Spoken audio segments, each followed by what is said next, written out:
नमस्कार मंडळी, श्री स्वामी समर्थ। माझ्या मागचा जो हा तुम्ही प्लॉट पाहत आहे ना, इथं आपण डिसेंबर महिन्यामध्ये खरबूज लावले होते।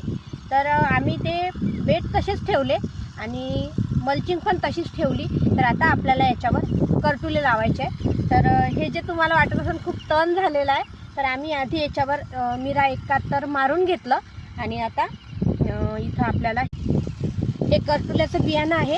तर हे बियाणं मागवलं 8,000 रुपये किलो बियाणं आहे। तर अर्धा किलो बियाणं आणलं आणि आता हे आपल्याला इथं लावायचं आहे या बेडवरती। म्हणजे आधी मिरा 71 मारून घेतलं, म्हणजे हे पूर्ण जे तण आहे हे जळून जाईल आणि आपलं हे जे करटुल्याचं रोप आहे हे उगवायला सुरुवात होईल।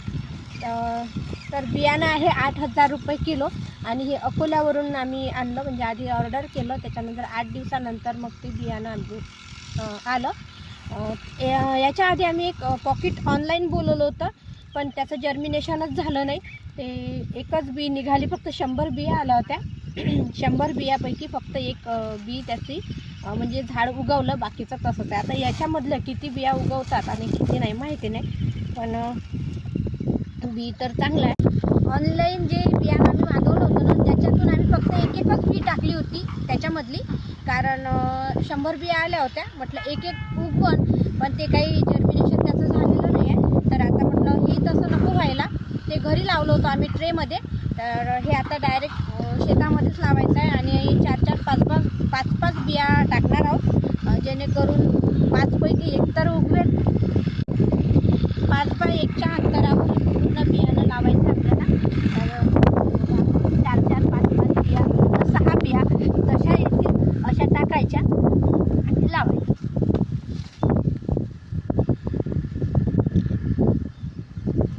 करटुले आम्ही पहिलंच वर्ष आहे लावायचं, आता माहिती नाही काय होते, पण तुमच्यापैकी जर कोणते शेतकरी दादा हे करटुले लावत असतील आणि त्याचं म्हणजे नियोजन कसे करतात आणि त्यांना काही त्याच्याबद्दल म्हणजे लावलं त्याच्याबद्दल काही फायदा झाला का, तर ते मला कमेंट करून नक्की सांगा। इथे आणि 7 बेडमध्ये बियाणं लावून झालं आमचं आणि हे बघा एवढं उरलं अर्धा किलोतलं। आणि लांबी पण बघू शकता तुम्ही, खूप मोठी जास्तच लांब आहे, असं कमी लांबीचं नाही आहे। पण हे एवढं म्हणजे होऊन एवढे 7 बेड पूर्ण होऊन सुद्धा एवढं बियाणं उरलेलं आहे।